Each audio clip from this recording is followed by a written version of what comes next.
didn't like this. You're a token black person. Okay. Oh, you're not my token. That's not why we did it. I just wanted to give you a platform. I don't need your platform. I have my own podcast. Yeah, but you weren't. You're a shy person. You not do? shy.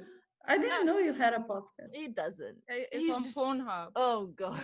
Oh, okay. I do. So I took He's it just being an seriously. It was my annoying fault. person. Okay, for anyone that's English and that's listening to this podcast, we are a Portuguese podcast. So if you go and listen to all the other episodes, it's going to be in Portuguese. So you're not going to understand much of it. But today we're speaking in English because we have a guest, Roe Philip. Say hi. Olá, tudo bem? Of course, I we didn't need to I say had that. no idea your second name was Philip. This is the most important Last name, yeah. information. Yes. Yeah. Last name. It's her Yeah. last name. Yeah. Oh, so cool. What's Yeah, wrong I with know. Philip? Yeah, cool. Oh. It's cool. No, but so we invited Ro because of the situation that's happening now in the world, the Black Lives Matter movement and all of this issue that happened after George Floyd, and it was just dumb to not talk about it right now because it makes no sense for us to talk about anything else. So and I thought just me and Gisela, no, because we are very white. We are so very white. Although you look darker than me. Even though we have a tan, Mm. me and Gisela are probably some of the most tanned white people. But we are white. So that means that we grew up with white privilege in our lives and all around us. So I thought it didn't make any sense for us to be speaking about it just between the two of us. So I wanted someone to tell their own story. Yeah, because we're not going to tell our story because it doesn't make any sense for the cause. I don't know, you could, like I saw one black person one time. But that There was a doesn't black make person me, in my school. that doesn't make it all right for me to say this, to tell the story, you know? I mean, So I'm you, not- so I'm not- you again, I'm hired not- me. there you go. I hired Ro to be my token black person. Yeah. No, but not seriously, not trying to be tokenistic. I did ask you if you wanted Tokenistic. to. It is a word. Is that a word? Yeah, it is a word. In what language? In Portuguese? It is. Look it up. I don't want to look it up. I've been listening to way too many videos about this situation.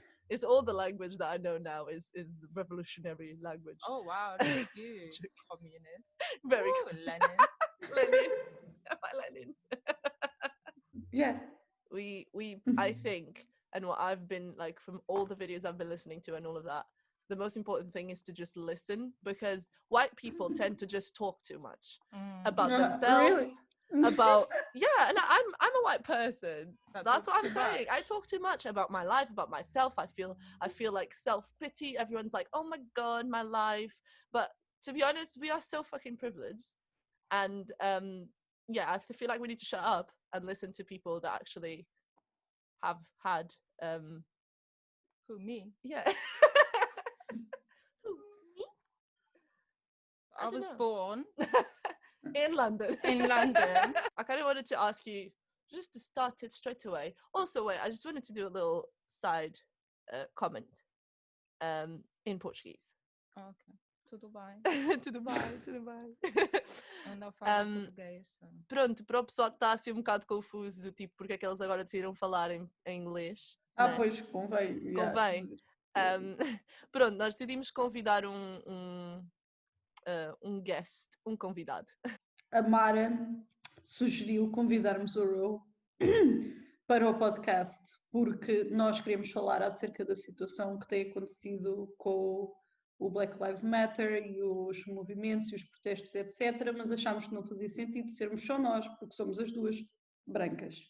Então a Mara sugeriu convidarmos o Ro, não para ser aquela cena do nosso amigo negro. nosso amigo negro, mas só para dar voz a alguém que realmente tem conhecimento de causa e não sermos só nós a dizer sim, eu uma vez vi, etc. Pronto. E, Ro understands nothing of what we're saying right now, and I I love had it. black, Okay. white. Yeah, that's it. Ace mesmo. Pronto, então vamos falar inglês porque o Ro nasceu em Londres. So, Hi, hi. my name is Ro. Yeah, your name is Ro, and you were born in London. Yeah, my dad is black. He's from St. Lucia. What, Oh, he was born here. Yeah, he was born here. He was you're right. conceived in St. Lucia. Mhm. So you're like second generation Yeah. immigrant, sorry. Well, second. Well, it doesn't matter. Anyway, but yeah, you were born in London though, and London is, if I'm not mistaken, like a. Do you not live there? Yeah, but obviously I haven't lived here my whole life like you. Yeah, but you see it. I do, and it is like obviously a global city. Yeah. Obviously, yeah. There's a lot of people from a lot of places. There's a lot of culture, which is very good. But I wasn't born here, so I don't know like high school, like how people are towards like children. I don't know, you know what I mean, like what people go through up until high school. I don't know. So I was thinking, yeah, did you like experience anything? Not like personally, no, because I'm a good shy person. I Yeah, went to you are. school, I went home, I didn't stand on the streets, I didn't have any friends. Oh, sad. Yeah. But I know, like, my cousin, he got stopped by the police for just standing outside. I think it was like King's Cross, a library that's near King's Cross, is it British Library? Yeah, there is. And he, they said he was like, he matched the description of someone that robbed someone in the area or whatever. And he asked him what the description was, and they were like, it's a black man in black clothes. Which can be like loads of people. Of and then he got arrested and they put him in jail. Not they put him in jail, but they charged him for it. And then when it went, and it wasn't him. No, he didn't do anything. Right. And when they went to court for it, the witness, the person who had their bag stolen, didn't turn up for court. The person's statement was like signed with print signature instead of like signed with things. So it was just bogus. It was just fake. Like, and I think he ended up getting probation for it as well. So it's on his criminal record, but he didn't do anything. He was like 18 at the time or something, so he's not educated. Yeah. And this was back in like the 90s. So isn't that mad though? Jesus. I don't know. Yeah. The police are racist here. The police are racist everywhere. Yeah. But like, and just people in general are racist. Yeah. But the thing is, do you think what's happened in America though is much worse than, like, do you think the racism in general is much worse there than it is here? I'll say yes and no. Obviously you have like normal people who are racist here, but if they're from London, which a lot of people who live in London would be, yeah, from London, even though we have loads of people from different countries, you kind of, it's hard to be vocal about being racist. You can't just go out and be like, oh, blah, blah, blah, you M-word. Because you'll probably get boxed in the face. But around London, though. Yeah, obviously outside of London, I know. When I went to Kent to visit my auntie, it's probably like one of the only black people in the area she was living in. Just like, you used to get stared at. But that's the kind of racism that you get, is you're stared at as if you're aliens. People might say a little like remark or whatever and walk on. But whereas in America, it's quite more in your face, it's more violent.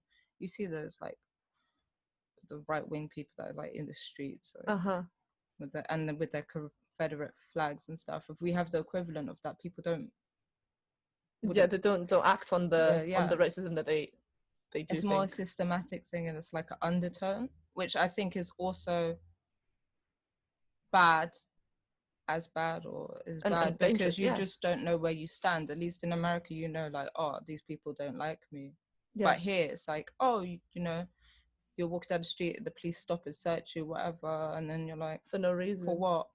Because they had that law in this country in the 80s, the sus law, where every black person was a suspect. It's mad. So, it's actually ridiculous. How was that? Was that 20 years ago? No, 40 years ago now.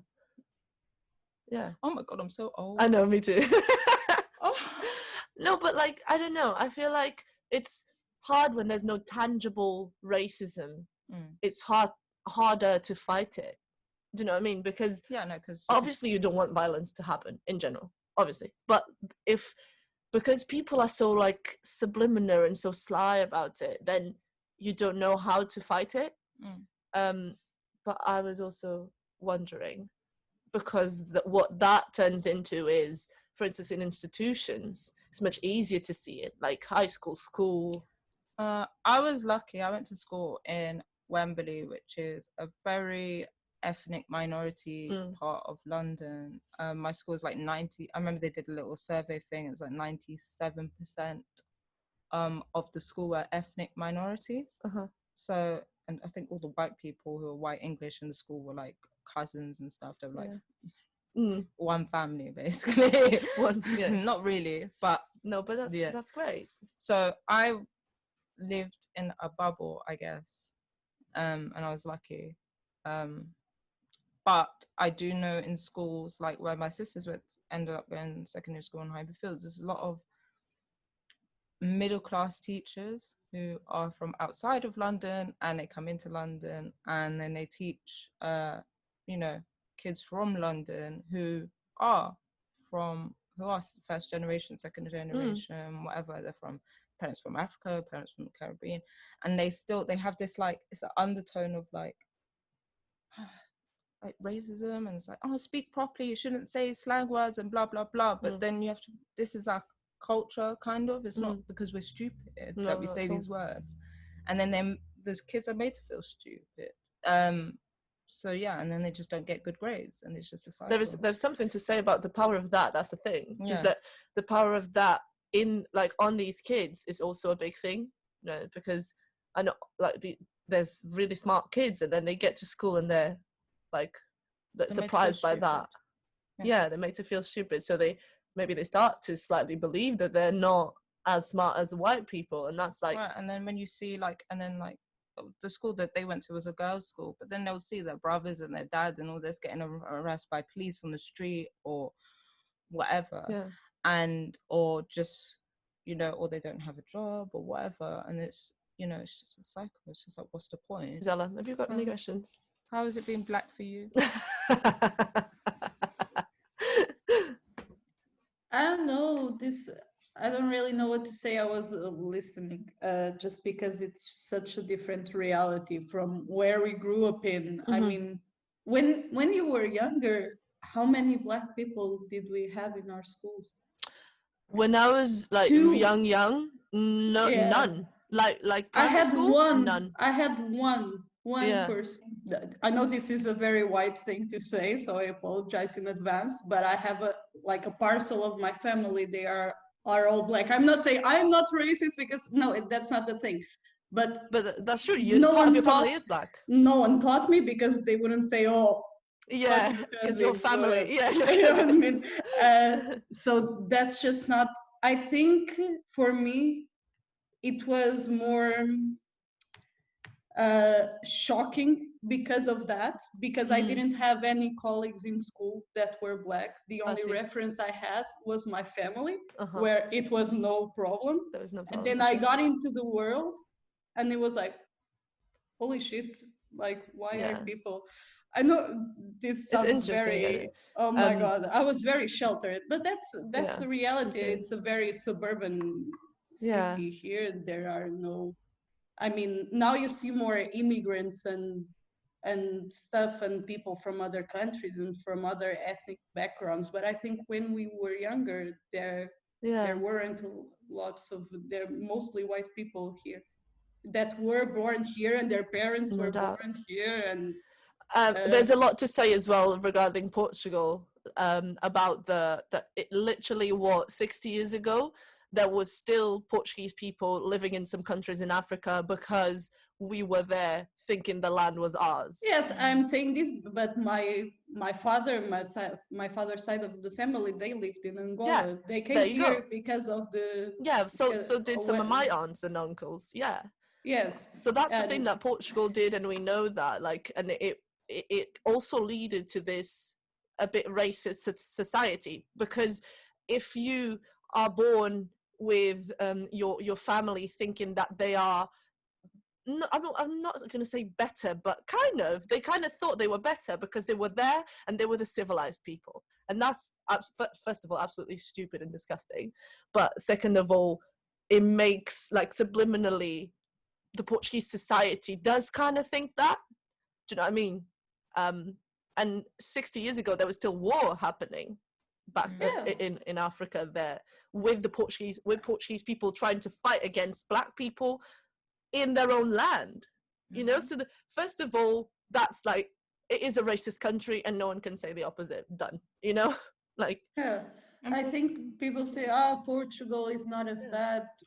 We don't have as much racism, but 40 years ago, we were fighting a colonial war. yeah, that's what I mean. In 40 years, did we go that far? No, not we at all. didn't. It's just Eden. I think it's You like know, Rose I says, read, yeah. it's not, you cannot go around and say it out loud, but it's subliminal. And when stuff like this happens, I have been hearing a lot of people saying things that I was like, wow, now I see who are the racist people in my life. That's the thing. Yeah. It's interesting. And you say you don't see it, but in Portugal you see it more than here, because I mean, you see it like as in my life, like personally, but little, but I'm gonna say like little remarks, like for instance, there's a really big thing of calling black people, especially if they're darker skinned, black from Guinea. And that's first of all absolutely racist, because people are not all from Guinea if they're black. But there is that you call people call, and we have a lot of Preta Guinea, and that's not that's just very racist. And we have a lot of like colloquial sayings about like when you say like I'm here working like a black person when you work a lot. Oh wow. Or you know, you'd say like, this broke my heart the other day, because I didn't actually think about it until just like 2 days ago. When you're younger, you say that skin tone on like a pencil, like a colored pencil, skin tone is pink. And I was like, what does that make some kids feel if their skin tone isn't pink? When you say, give me that skin tone pencil, and their skin is like dark brown, what are they going to give you? Do you know what I mean? Like, that's completely stupid. Not only to black people. I mean, I used to paint myself orange in the past because all the skin tone was like that light pink. Like who is that? Who even is that? Like, yes. Where are these people? Where are these people that have this? Oh my god. No, but this is our experience in Portugal, I guess. I think I felt, for me, it was more obvious when I moved to Lisbon. I mean, racism in Portugal. I think there it's stronger. Or I mean, it's only more out there because there are more ethnic minorities. There's a number of population. What did you think when you went to Lisbon? I'm fine. I'm light skinned. People think I'm Brazilian, or even Portuguese. Okay, that's fair. So it's different. So do you feel like you're slightly more privileged than people that are darker skinned? Yeah, of course. Yeah, of course. My friend, she went to was an Afro Nation thing that was in Faro last year. Oh yeah. And they got racially abused. I don't know why they put it there. I don't know. So this was I didn't hear about this, but this was an Afro Nation festival in Algarve. No, she works for BuzzFeed. Yeah, she works for BuzzFeed. So she went for that, and she was like journalistic, like, ooh. Yeah. BuzzFeed UK, not America, so it's not as big, but still quite good. Follow her on Instagram. And she said she suffered racial abuse. The security there were racist. They were very rough and manhandled them. And you know, these security people are usually police. Yeah. But just so people know. Yeah. Like, I think she had a pass to get to the backstage or whatever, and they're like, no, you're not allowed. And it was like, why? And then they just like pushed her away and stuff. And it was obvious, you know, you don't know, but you feel it when people, of course, are doing something because they're racist. Even I felt it from like people when I've been working in the theatre as an usher. Like, people just don't say thank you or anything. You feel it. So yeah. You're right. I don't know, and that's also what makes me so fucking like frustrated about this whole thing. When I say in Lisbon, I think it's more. I mean, if you come into the center of Lisbon as a black person, no one is going to be old, but it's like that subliminal kind of racism that you see towards like the hate of people that live like in the around Lisbon suburbia. That so it's like an area. Yeah. So it's like an area where you know there's going to be more minority people, and then it's presumed to be more dangerous. Yes. Do you know what I mean? And that's what, like Amadora, like Margem Sul, like in south of the river, all of that. Almada, no? Almada, yeah. So you're presumed, but it's presumed to be like, dangerous. More like towards Amadora in that kind of thing. And I don't know. I remember the first time I went to Amadora, and this, I mean, I'm going to say this and it's going to be like, oh my God, Gisela, what the fuck? I remember thinking, why are all the Black people here? Not in a bad way, but like I had not seen. I so had many seen Black people in the same place. Yes, it was like, oh my. It's because of inequality. Obviously, now I understand that. But yeah, it seems Lisbon, you feel like they are, and this is what happens. People are pushed away. And this happens because of this, and then it's generational. And I remember being like, why is this happening? I remember asking Sylvia, and she was like, you cannot ask that, what the fuck? Because I turned to her and they were like, why is this like this? And she was like, oh my God, that's so offensive, you cannot ask that.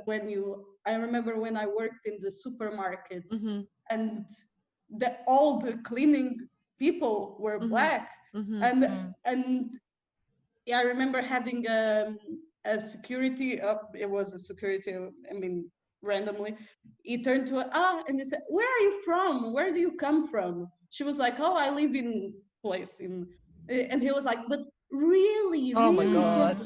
Oh, Ro was talking about this yesterday, Ro. What do you think about that, hun? It's just rude. It's so rude. And especially for me, because both my parents born here in London. So it's like, oh, where are you from? And I'm like, London. But no, but where you really, really, really from? And I'm like, London. Yeah. Oh, where's your parents from? London. It's like, oh, where's your grandparents from? Why do you want to go on a date with them or something? It's just, it is racist. It's like, because you see a bit of color to my skin, you're going to go ask people, where are you really, really from? What slave plantation your ancestors owned on in St. Lucia? It's just rude. And I don't see how people don't think that is racist though. And then what do you gain from that conversation as the person asking the question? Okay. You just make everything more awkward, and that's all you do. You know that my grandparents are from St. Lucia. Yeah. And that's it. But you didn't have any right to know that. Yeah. So why did you ask? But they never asked where my mum's side is from, because they're white. Because they're never like, oh, where are they really, really from? They could be Swedish. Yeah. You don't know. Like, they could be, But they only care about the Black people and where they're from. Yeah. That's mad. I do remember now a racist thing that happened in front of me. Okay. That I remember.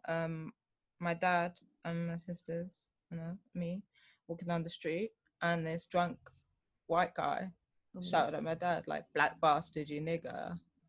And then he tried to spit at my dad, but he was so drunk it didn't like reach, it just went back on him. And then my dad just spat at him. Like, obviously he had his kids with him. I think if we weren't in there, the guy would have got beaten up. And you know what that also shows as well, because he saw that he had his kids with, because your dad is a big guy. Yeah. See, this is what pisses me off as well. It's the fear of difference is what it is as well. Racism, isn't it? It's the fear of difference, is the ignorance, so much ignorance. But it's also such coward. They're just cowards, because they're like, this guy is with his kids, so he's not going to do anything. But my dad grew up with that kind of stuff. That used to get chased around by the teddy boys, like white guys who used to chase around like black kids and like beat them up and stuff. Okay, no. I don't know. You find these people on Facebook that seem to think that it's okay in the middle of this fire protest that we're trying to get going and not let it die. Not let it burn out. And they can see that we're trying to get this thing, and we're trying to change things, and we're trying to make police own their own acts, and we're trying to make racist people come out. But then some people are like, yeah, but the riots. But how do you think the civil rights movement was passed? It wasn't passed by, oh yeah, fine, Rosa Parks sat down on the bus. There's those kind of peaceful things and like marching and stuff. But at the same time, you had the Black Panthers. Well, this was more in the 80s, I think. But you had Black Panthers who were following around police, knowing the law and watching them stopping Black people to see what they're doing.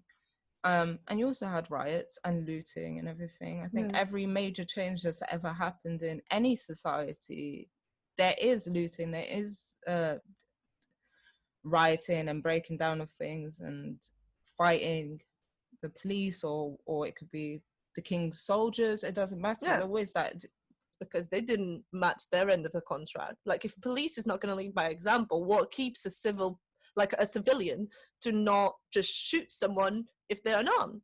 If the police does it, I can do it, and I don't need to go to prison. Even here in the UK, like, black people dying in police custody, you know, once you're handcuffed, you're not a danger anymore. So I don't understand why people got their knee on them, or there was one and kept punching, or punching them or beating them up or whatever. It's unnecessary. And you know, black people are fighting violence, and they're fighting they're taking advantage of power, because that's what the white police people are doing. The thing with America is that country was built on the backs of slaves. That country would not exist in the way it does if it wasn't for black people. That, you know, they held a whole civil war over. It wasn't just that, but the southern states wanted to keep slaves. The northern ones were like, no, it's not great. So, you know, that's a really big part of their history. And the police institution and the prison system is built on that as well. It's all from that, and that isn't going to change from 60s to now. Is it 60 years or something? So the police are racist. It's just that system of racism. It's just ingrained into the way that they do things. And it's not possible to have 100% of the people that are, like, not 100% of the people that are looting and rioting have their heart in the right place. So you can't blame everyone that actually wants this change and wants to do something that sparks the change. You can't blame what everyone else is doing, just looting because they want the money or they want whatever. You can't blame that on them. It's just not logic. It makes no sense. The thing I don't understand is, if the police aren't racist, I don't understand as I couldn't stand there and be like, oh, we're not racist, but we're going to stand here and beat you up and push you and antagonize you so it does become violent. We're going to shoot you with rubber bullets in your face. We're going to do all this. We're going to pepper spray children and stuff like that and throw tear gas at people. I don't get it. I don't know how you can do that. It's like, if you want to go do that, go join the army and go to another country, innit? And see, go that's fight. Also what pisses me off. But you're fighting. Because people think that's okay. People think fighting a war in another country is okay. Fighting a war in Syria, fighting a war in the Middle East, it's fine. You can but go to actual battlefield where someone else has a gun on the other side, not just shooting at people. No, but you shouldn't do that anyway. But do you know what I mean? It's like, I couldn't stand but as a why police are people officer and do that. I would be like, no, what are we doing? Well, people get really worked up for this, but it's always been that. It's always happened. So they can't use that as an excuse to put everything else under the rug. You know, it's just not. But it doesn't make sense. Like, people are protesting the killing of unarmed black people by police, and then the police come and they're like, okay, you guys are all unarmed, so we're going to shoot you with rubber bullets. It's the same thing, and it just shows you nothing has really changed from the civil rights movement to now. It's there has been some of those protests where the police joined in. I saw one black woman tell a white police officer off, but she was a police officer as well. I think she was the one. So she was like, "Why are you joining the protest?" Go back, A black policewoman, because she started pushing people. But obviously, they get their orders from someone as well. Yeah, and if the people in power are racist, if I was working in a pub, which I do, and then my manager was like, "Okay, we have this out of date burger. Can you go sell it to people?" I'm gonna be like, "No, what are you doing?" Of course. Yeah. I'm not gonna do it. Of course. So, you do have a mind. Mm-hmm. And if you don't, then you shouldn't be doing these jobs, or you're interacting with people anyway. You should just work in a little cubicle in an office somewhere. That's all right, yeah. Yeah. I mean, you can just quit. If you are a police officer, oh my God, they are giving me these orders, then go away. Quit. Not even that. You should also tail off on the people that you see that are being racist. If you are in that, if you are in the police, even if you're black, would you like just watch your white police colleagues beat someone up? No. And would you be quiet? No. Like, you can't. I'll beat them up. Especially if you stand there and you don't do anything. You're in a better position than a normal person to protest this. And I wonder, this is not meant to trash talk anyone, but I wonder why a Black person would want to become a police officer in the United States. I mean, you are joining a force that is openly against you. Yeah. But that's why as well, because they want to try and make the change. There's a really good movie on this, the Black KKK man. I don't know if you saw that. Black Klansman. But it's like with a KKK. Black Klansman. But basically, you saw it. No, did you see it? Oh, you haven't seen it. It's an amazing movie, and it's about this guy that decided to join the workforce, and he was the only one Black person. It was in Texas, I think, Houston or something. I don't know. But basically, they were trying to catch these KKK people, and it's all about that basically. But you really see how he's really trying to, from within the police force, change things, and that's also what we need. And it's those policemen that joined the protest that we need. Do you know what I mean?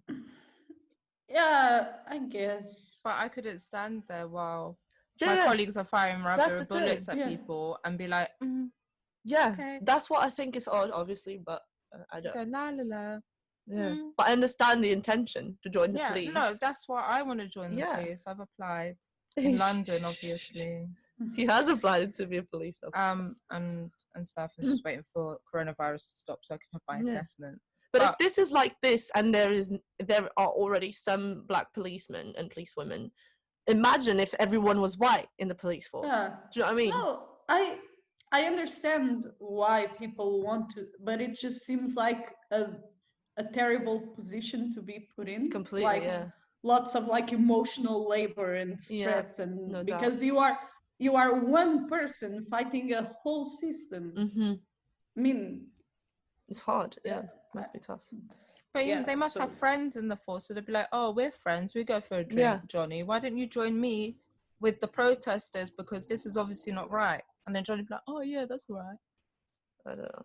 Yeah, you have Donald Trump out there. Oh my God, clearing protesters outside some church, so you can take a picture with the Bible. Who is this guy? I saw that. I was like, oh my, what the fuck is happening? I mean, I'm telling you, that's probably what Hitler was. Because if the police officers that are like the ground police officers are racist, you like rest assured that obviously there's so much more racist people up in the high ranks in police. I don't know. Donald Trump is just. Anyway, I don't know, but here we're not very much better off. No, Boris Johnson with his race, he's made racist remarks. He called Muslim women with burqas. Yeah, the burqas, letterboxes. He called Black people pickaninnies, which is racist and stuff, and just. And these people are in power. And then all him and his like Tory party, like, oh no, but he's not racist. He is racist. Of course he is. Annoying. You have that woman called, as Trevor knows, you have that woman calling the police on the guy who told her to Amy Cooper. Yeah, to put her dog on a leash. Did you hear about this, Gisela? Oh. Yeah, but then obviously all those calls we've been making jokes like barbecue Becky and this woman, other woman, and all these people, but obviously. Amy Cooper said it out loud. Those people were thinking. They think it because they know they have their privilege and they are using it. And the police like, why? Oh, there's Black people here. I think one of them has a knife and they're just having a barbecue. I don't even know what to say. And then you have like people getting shot. Like a woman got shot in her house. A guy got. Was it a woman? A woman got shot in her house. I think she was a key worker. Another woman got shot because she saw lights outside. She had a firearm. She looked out the window, this is like last year I think, and she got shot by the police. They didn't announce themselves. They do it all the time. They shoot people. There's that story about the guy that was just watching TV in his own house, and the woman the woman thinks it's her own house and then just walks in and shoots him, and she was a police officer, so but it wasn't her house. To know that like you need to think before you shoot. But surely they really don't, and that's the problem here, and that's what needs to change. And I say this because I am remembering what happened last year here in Portugal. You must have heard about it, that the police beat up a woman Yeah, in Amadora. yeah. I told you Because supposedly she was traveling without a ticket, which everyone does. Everyone does that. I mean, I've had friends. I never done that because I am like whatever. And why did they have to beat her up? She didn't have a gun. Yeah, why? But this has happened to me. I am with a friend, a white friend, and they go, he has no ticket, and they say, oh, you need to get out. And then he gets out, and then we laugh about it. But if you are black, you are beaten up for it. How mad and is people that? say, oh, no, but she was traveling without a ticket, and that's an excuse. Is that a reason? The police are given too much. They get away with too much. You are not the judge, even if the person is like, not a minor thing, but even if they are like robbing a place or doing something, it's not your call to go and beat them up and give them their punishment. No, yeah, that you're supposed to arrest them and let them. That's why we have a legal system. Yeah. Yes. I mean, yeah. Which is clearly also really tainted, because why aren't these people getting actually charged? What, the police that are like shooting people without any reason? It's no self-defense, and they're not getting charged for murder. How? It just doesn't make sense. It's a very tainted legal system as well back there. There's makes no sense. The police, they get away with more than what we get away with. No doubt. Yeah. We had this situation here also at the airport with the Ukrainian guy. You must have. Oh yeah. And these people weren't even charged either. They was trying to get into the country illegally. They say, I don't know. You can't just beat someone up. And they took him into a room and they beat him up, and then they went away. And when they came back, he was dead. I mean, and they are walking around like free. There was no, I mean, that I know of, they were in charge. I think the situation then got muffled by all this COVID nonsense and whatever. But yeah, they just went home and they say, oh, it was a nice workout. I don't need to go to the gym today. Wait, what the fuck? Yeah. But I don't even know, like, are there any organizations in Portugal that can like charge people like that? And we have this organization called SOS Racism, that it's led by Mamadou Ba. He was a politician before, and now he's an activist. I think he's like the more mainstream voice, because he writes for a lot of big newspapers and stuff like that. I'm sure there are interesting. So they've got a really cool, really nice post on George Floyd. Yeah, saying how hate speech isn't freedom of expression, it's violence, and it's suppression. Yeah, suppression, exactly.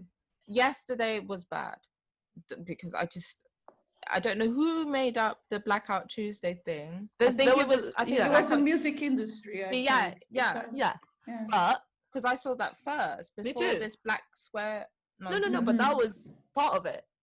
The music industry did the whole thing, and music and dance industry had a hashtag. The show must be paused. Yeah, but that means you don't do anything. You don't buy music for your own. Yeah, you don't whatever. And when they did that, it kind of silenced out everything else was going on. I don't think people thought that through. Like I didn't. Like, because I saw it and I was like, okay. Because when you black people now, from my perspective, I think need the support, right? And the protest needs the support. So what I thought was just like, okay, people need to see these million of black photos coming down on them, and to show their support, and to show, to like know that 6 million people posted a black square on Blackout Tuesday. 6 million people posted facts but about that was what's the point. happened. Or I don't know if they did though. Or pictures of the unarmed people who have been killed by police in their country or in the USA or whatever. Something educational. Exactly. Something about the civil rights. It's just something. I totally agree. Not but what I thought was, because that's just like, okay, I'm doing the most bare minimum, and it makes it look like I care, and which is narcissistic in itself. Then when you say it like that, I bet so many people only did that little black square and didn't do anything else. But it basically whitewashed It whitewashed the tag. That was not just the tag, just the whole thing. Personally, for me, I've seen the same people who have been posting black squares and blah blah blah are the same people like, oh, you shouldn't be looting and you shouldn't do this, and it's the same people who one person in particular, when they kind of changed they didn't change the LGBT flag, the rainbow flag, but they added the black and brown to represent ethnic minorities. People are like, oh, but why? It's those same people that are like posting black squares. It's like, I don't want your black square. I see. Like, I see. It's jumping on the bandwagon, and it's just missing the whole point. It's like, go educate yourself, go read Malcolm X's book, go even watch a film or something, and no doubt, research or share photos of, as I said, the people who have died at the hands of the police or in police custody. Support your people. If you don't understand, educate yourself. How do you educate yourself? I don't know, read books. How do we educate ourselves at school? We can leave a couple of websites and a list of books on the description of this podcast, so that you can. Roe will help us outpick those ones. I don't know. There's no. I'm not your token black education. Okay, Roe won't help us out choosing those ones. Also, I think racist, you're probably racist. That's the thing. If someone says you're racist, and if you have to explain the things you said, you probably were being racist. And if you were being racist, that is okay as well, because that's something that, because I've always been I never no, that's okay. That's okay as well, because that's how you learn. No, shut up. He's like, oh, my ancestors. I don't my ancestors hitting you, and I'm like, no, I don't want to wash the dishes. But I mean that for real though, because if you realize you are racist and you have been racist and you've been living in a society that is racist and has make your way of thinking racist, then you need and you can work on it and you can stop that's it. Like with any problem, it's like if you're a drug addict, you need to admit that you have a problem. Otherwise you're just like, nah, it's fine. But that's right. But I think we don't realize how many people don't think they are, but they are. Yeah. That's the whole problem. The people, I mean, I don't, as white people, I think none of us can say, no, I'm not even a slight. We benefit from this system. No doubt. We need to check like ourselves. I cannot go around and say, no, I'm perfect. Never did I'm that. Perfectly non-racist. Oh my God, so woke. I mean. Who, me? I don't know. If you cross the road when you see a group of black people, then you're racist, isn't it? Yeah. No doubt. Yeah, that's like one of the main pointers. Like, silently. Yeah. You're racist. Think something. If you see a black guy with a dog and you think you're gonna get attacked, you're racist. No doubt. But like you can change that way of thinking though. And you can change it, and that's what we are trying to do as well. If some things have been ingrained into you, I mean, if you are on the street and you feel the need to cross the street, if you see black people, then check with yourself and be like, what the fuck? Yeah, why do I think this? Yeah. And I understood what you meant. It's not, if you are, it's okay. But I mean, it's going to happen. We are, as white people, we are going to do racist things and say things. No doubt. I mean, just be like, okay, that was especially bad. when the sister society kind of defends that in the West anyway. Obviously, if you go to Africa and you try your racist shit, you're gonna get punched in the face. Yeah. And like, there's only one right side in this story, you know, and it's always. That's another thing that annoys me as well. In the apartheid in South Africa, Nelson Mandela and was it AMC? They were told there was terrorists because they were blowing up places and doing all that. But it's because for however many years they've been saying, you know, treat us equally, and one, it's their country as well. Yeah. And they were doing it peacefully. Yeah. And then they didn't. So they had to do something else. But when you've been terrorized your whole life and then you back people into corner and then they lash out, you can't be like, oh. Exactly, yeah. You shouldn't be doing that. Especially if you're supposed to be the organization that's ensuring the law. Yeah. Like that can't happen. I'm happy that you came here to talk about this, though. What, as a black person? Yeah.